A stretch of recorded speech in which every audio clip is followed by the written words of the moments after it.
Amazon ni ko phai piu hung patin chu thangwa na pi win tuni ta san cha ti adinga ni khalo pi ta Easter Sunday tia e heno Jesu Christa chanseli thina gal zuwa a thodo hu ni lo pi ta galot thedinga yom kita win ahin kumdang thadang bang in church worship service ni the hi zong lew hen hi chi social media ho mang cha pathin thu le la ke mang nom ho le pathin thu zanom ngai nom ho dinga hi chi chanwang lo pi nei thi ji bin jong pathin I thang bai hi hi chule tuni ni khuwa Easter Sunday message boy pi thei dinga hobung lam kai ho de sa ka chan len jong amo chunga jong ki pa na kain phung ina hi ai le tuni ni khu mi tam ta de sun lam chom chon ni mang jong le tuni in e ho in pathin thu ngai na le pathin thu akiman cha na inei thei je win pathin I thang ba win hi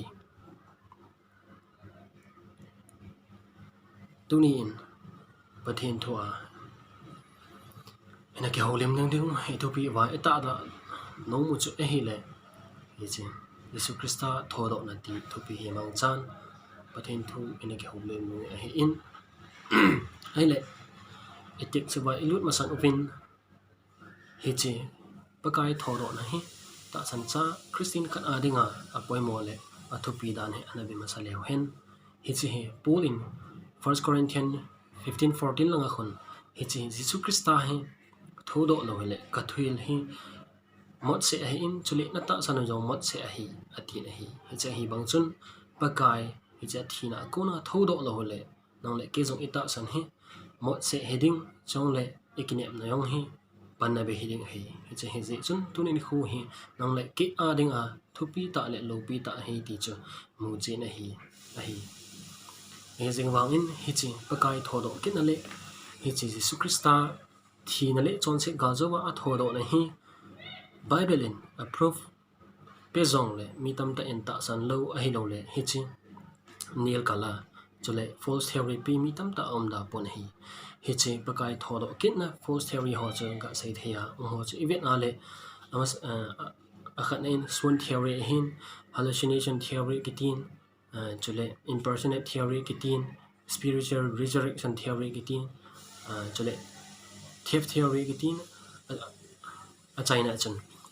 unknown tomb theory ti ho hi ahin la hi cho zo si hi event a le a biblical pu in chong le amho logical taima e pakai athomo poi ti phot china false witness false theory dia api wa in hi cho zo si hi refute ki bo han lang a hi lodan chu kinil kal han lang a hi lodan chu proof ki bol de hele phat tam ta lut ngai ding hin hein chi sang chun hi chi pakai thoken hi Bible and approve na le biblical evidence hi na pa chu ana be zo hetin al he cha ding chun apat na chu he chi pakai thomo ngi ti hi Bible and proof api na hello le imunau chu ipiham ti ala khat na in he chi empty tom ele he chi than pakai lup na than akewa om he chi hin mi him bang a pau thailo thu sei thailo a hi jeng wang in he chi a witness a hi dan hi ipiham ti le than ku kewa om he chi pakai chu athimo ngi ti chu phot chen hi in cross a kuna ala thawa avui now hi chin hun songa Arimathea khomi Joseph than tha lia avui now hi chi than chu akewa om hi a phot chen a khat na hi abana chu event ale Matthew 20 lang chu event ai le hi chi than nga hon Sanhedrin hi chi Roman government in than nga dinga akoi ho in pakai van til in hi chi than su a pho do cha amu win hi chi chu hi chi amu ji uchan akicha no le atiza aki hot hot abene hi ti chu mu ina omen hi ale hi chi pakai tho mongi ti chu a pho chen na chu than nga ho in pakai van til in hi chi than su a pho do a hi chi ja aki hot hot na chu ani a pho chen ani de chan na chu hi ale adang khat chu ivet ke na hele Matthew akona John Gospel account hi event na le Matthew 28, Mark 16 chole Luke 24 hin chole John 20 he cho song event na he la chun he chi pakai thodo kit na hi athusim ai lo le a fact hi na pa historical fact hi na pa chamu thei no me hi chi hi sei zui chang hi in chole no me ho hi win he chi pakai than a hu wa hin he chi than gu kyo hi na chu amu do ven hi hi chi Roman government in sil abola than nga akoi hin hi jing wang in pakai ama alopina thodo na chun he chi a witness chu sei zui ho hin na me ho hin chong le chi than nga ho he a he ve ti chu mu chi ne no me ne hi ai le aban chu e pham ti ale he chi pakai Jesu Christa thina gal chu wa thodo kit zo he chi ne som li sung vanala thwa masanga akila na ho hi aphot chen ne ken ne hi hi chi benale sei zui hola akila in sei zui som la khat sei lu sagi chong le no me ho la hin chong le mi sanga la akila na ho hi ama pakai Jesu Christa ama ta sata a akila na ho hi aphot chen ne hi Jesus aban chen na ve pai leo hen hi chi pakai thomo ti phot chen na a chai na ding a chun je sei zui ho hin ku ki khial na pa hi ka saying chun hi chi gets money ho na pakai amat wa chun ipidin mun hi vem sei zui ho chu ati za on ki cha on azam che ta ve hi a hi la hi chi pakai a thodo zo hin a thodo mong ti amu chin a he chin no wa hin a han san da no le hi chi ki pa na thup ha za la a thang sap da no hi event na le i chan gya a hin ko ki khial tam thi khu hin khu gya lawa pakai a ding a hin khu chan gi yo ki pi do naw chu mu thei jana mai hi chabang ki hin khu ki khial na ho hi event na hi la chun pakai hi athi akon a thodo mong hi ti chu phot chen hi azi chu ipiza hi chan gya hin khu ki khial ham ati ale hi cha ata saw hi thi thei ta jong le thi ta jong le thodo kit pakai nong zui hi na pau hi jong le a thagau hin khu ton so na a hin ding pa hi chi pa amu zo wa hi cha hi han san na ni wa hi chi a cha hang san ta a hin khu ki khial na ni wa pakai thodo na le thina ho hi asa phung wa hi it is a biblical evidence in a bit of hin ti chun tu ni in it takes about the lu no hitin hi cha ding chun gospel account la gospel ki pa na thu pha John bung som ni chang som la khan apat som la ki chan he ana ve hitin hin sim do leng John bung som ni chang som la khan apat som la ki chan cho heti hin akimun hi som la khat na Miriam wang chu than pa ma chun ading in akap kap in aka pum chun akunin than sung chu aga ve na hi le aban abang wan tin ni Jesu long alup sa na wa chu khat aluthun a atowa khat akeng to ma ato amui chu in amani chun aza numei ibol anaka ham ati thonin a hi le aman aza thona aji chu kapaka apomang un hoya akozu ka hepui ati chutia ati zo chun akinung hejin a hele Jesu adin amun Jesu hi chu a hepui Jesun aza numei ibol anaka ham ko ham na hol atile amanon hon bol chun angai ton aza pu ikoma kona na pu do hele hojana ko jem sajin pomang inkati ati Jesun aza Mariam ati amanon akihizin hebri bavin aza rabani ati hichu ho hil tina hi Jesun aza nei tong kha hi in is inimity le kema pa hi nga chun ka kal to hi lai si a hin chin lang ka so pi ho za ga sejin ka pa nang ho pa ka pathin nang ho pathin henga ka kal to vi ati Maria Magdalene chun achin asai je ho za chun pakai chu kamutai ati chule aza he chi thu asayong chu aga sai je pathin thu sim do naw athunei pan I chan che wadin atha ten phathei bo pi hen lang hichi hin sim sung wa chu ibe na hele chun imu the chu pham ti le hichi pakai Jesu Christa a thodo ni jing ka a Mary Magdalene thilasagi vo nu Jesu anodo pi nu to pakai Jesu chule van thil a ki holim naw chan chin chu imu ve na hi hichi bung som ni chang khana pa na hai isima le hichi pakai cross a kona a ki khet pe a thodo zo hi chin ni thum zo hapta sungani khoma sapian ni jing ka hi chin Mary Magdalene hi khova jingka mata khova masanga hi thlan lam zona hung a hi in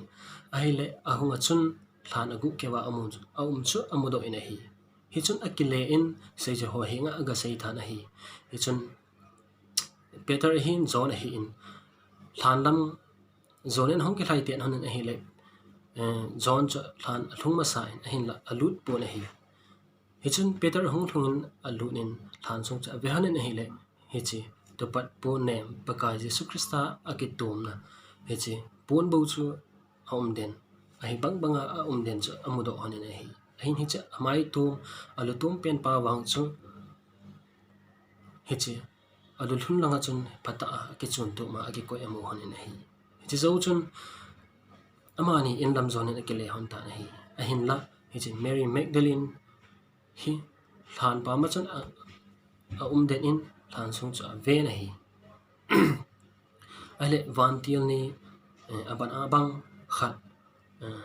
pakai sulup na thlan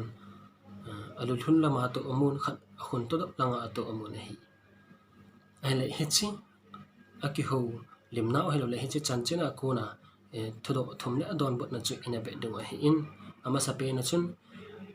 ipizia kap na him ti thodo pa he an si ina sei masat ding hi ahile hichi van til ni hin meru cha hen dong ngal hanin ipizia ana ka ham ati honin hi ala manun zong adon bonin kapakai pa apoma un hoya akoy ka hepoi ati na hi ale cha sei zo chun amano zo ake hein anong lam ake hele Jesu adin amun ahi hijang Jesu amano adongin ipizia ana ka ham ipiham na hol ati na hi ala manon zong van til teni ado pat mangma bangma chun kapakai pa apoma un hoja akoy zo ham ka hepoi ati ahin amano in heche Jesu cha than nga hi sa in hetin a sejin hi pu he akona na pu mang hile ni sei pi no hoja na ko jem pomang in kati ati na hi ale heche thudo masapen ipisi ana ka ham ti pa he ana gyal lew hen ga gyal thei khat chu heche van til hin ipisi ana ka ham ti ado he iga gyala hele chun heche van til hin lungdonga ado ang mai the jong le ipisi a heche nu hi ka ma hedem aji chu pakai Jesus Christa ama ta in athi masanga achan chin ding thu athi ding athoki ding thu ima zo se hi asei masat he in a hi le he chi leithil se mo in heaven ti atia agela ipisa ka ma hedem ti ado jong he mai khat he the a hin la Jesus Christa in ipisa ana ka ham ti pa he igyal kena he ama hin akana azi pa cha a pu in a hema ma in a hi zing ba in Mary ama ta in a kam changa aphon do ding pa ha de sa hi ale cha kona nang le kizin ipi imu do thezam ti chu ima hin kho na veleo hen tuni in nang le ke jong tuni in ikana thil tam ta om ding hi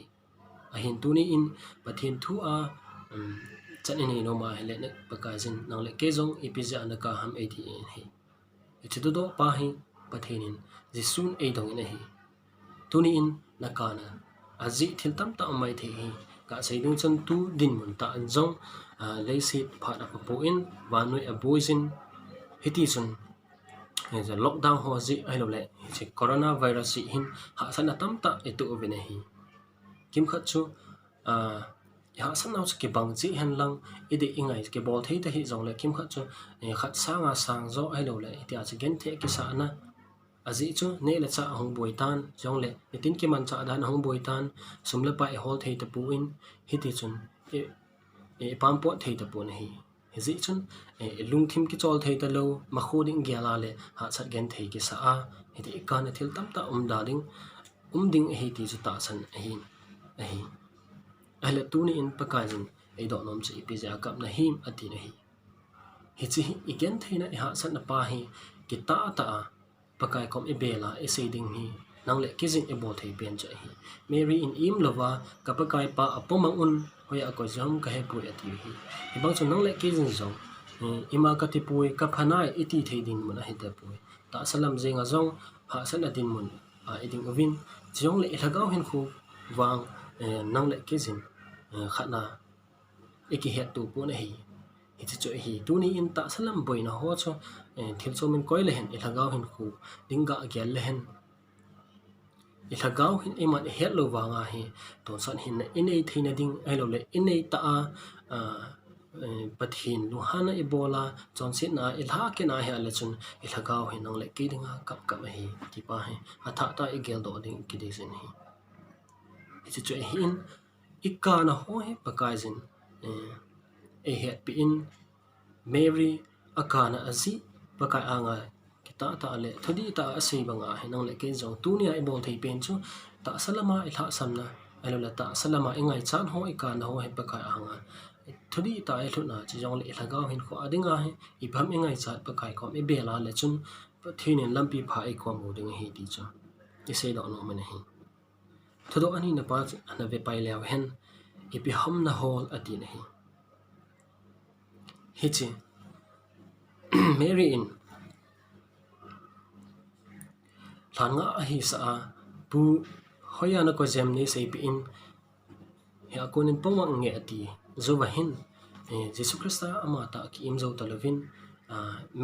Mary ti in hen ko ta na hi le aman zong ko hi hengalin apakai pa hi hengalin hi chun abo khumin ahi hi chi ven ale Jesus Christa in ibol na kha ham ko ham na hol ati pa hai thado nang le ke zong tuni in ikido ding ai lo le pathin thu itham il lung lut na ineza ai lo le pathin thu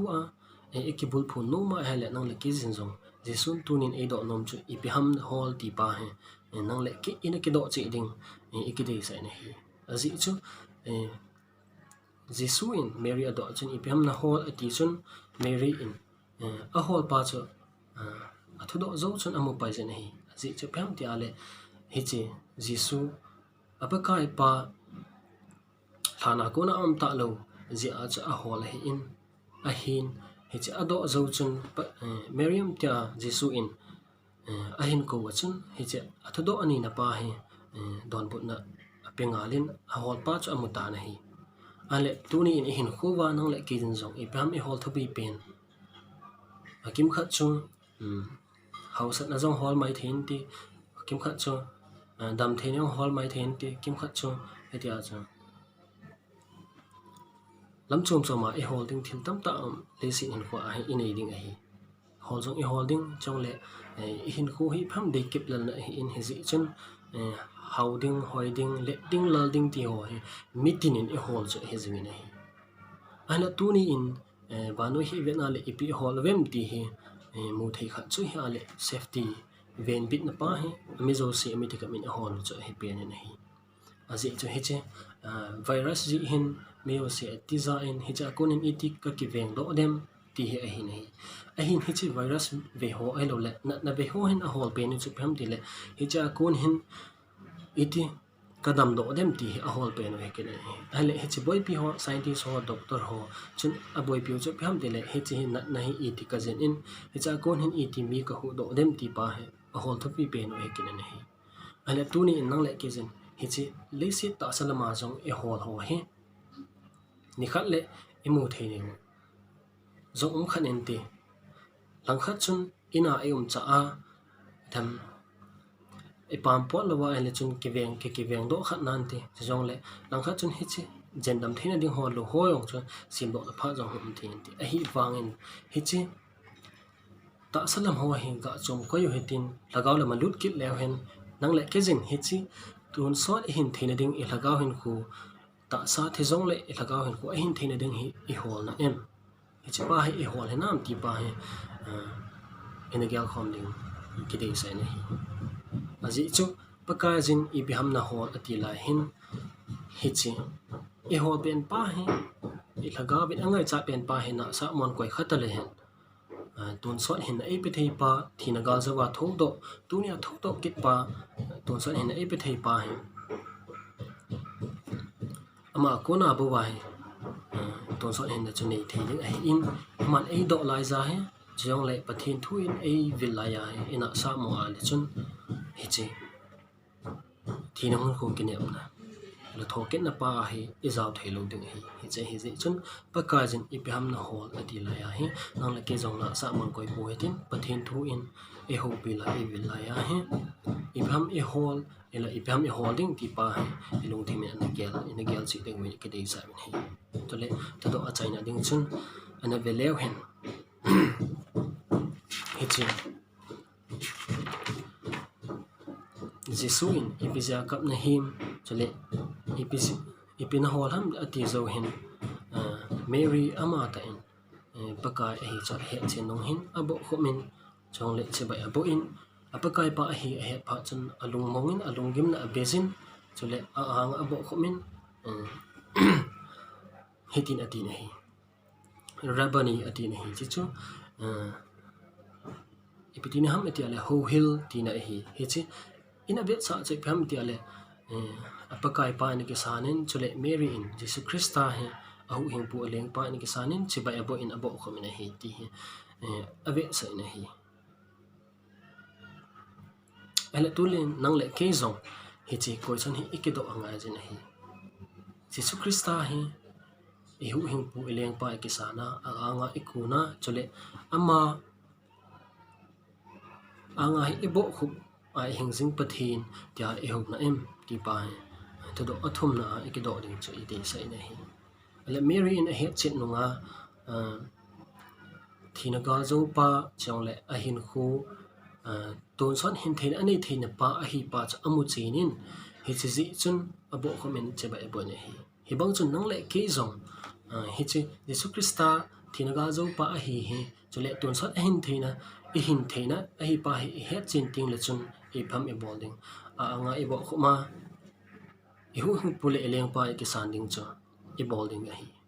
hi chu mitam te ne bol ta ding ta sanamin chiong le hi chi na sa ma ko za bol lo lai e ding ta sanamin hi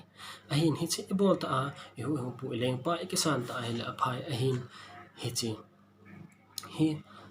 in a bol kha lo wa hi Jesu ang ibel kha lo ha la tunia ikitiap nom na chu pham tuni in Mary in pakai anga dil so ahu hing pula leng pa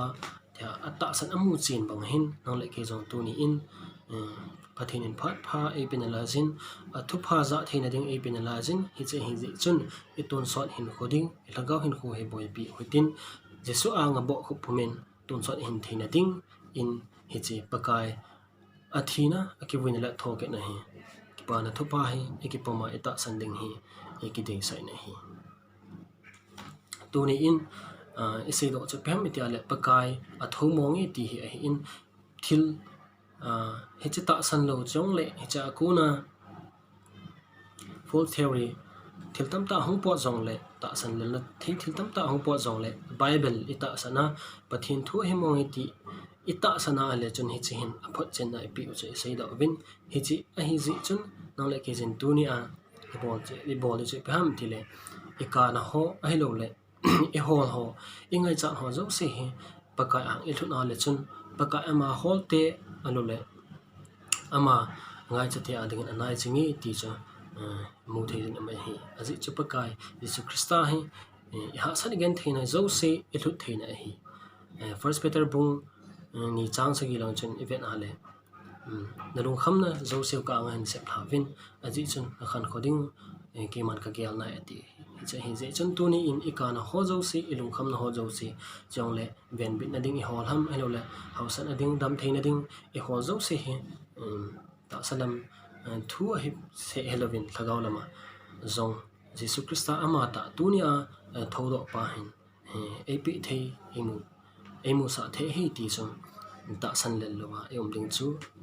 ikidei sa ne hi a hin he che thodo pa hin ase zui ho jing ta in zong ta san le lo ne hi tu ni nang le ke zong ita san le na the din mo ne hi he che ibam ti ale Thomas sin he che Jesu Christa thodo ke na thusim hi kami ta ka mu a ka khut na a khut thingkil ma ka tham khat ma sang sin ta san pong ya ti ne hi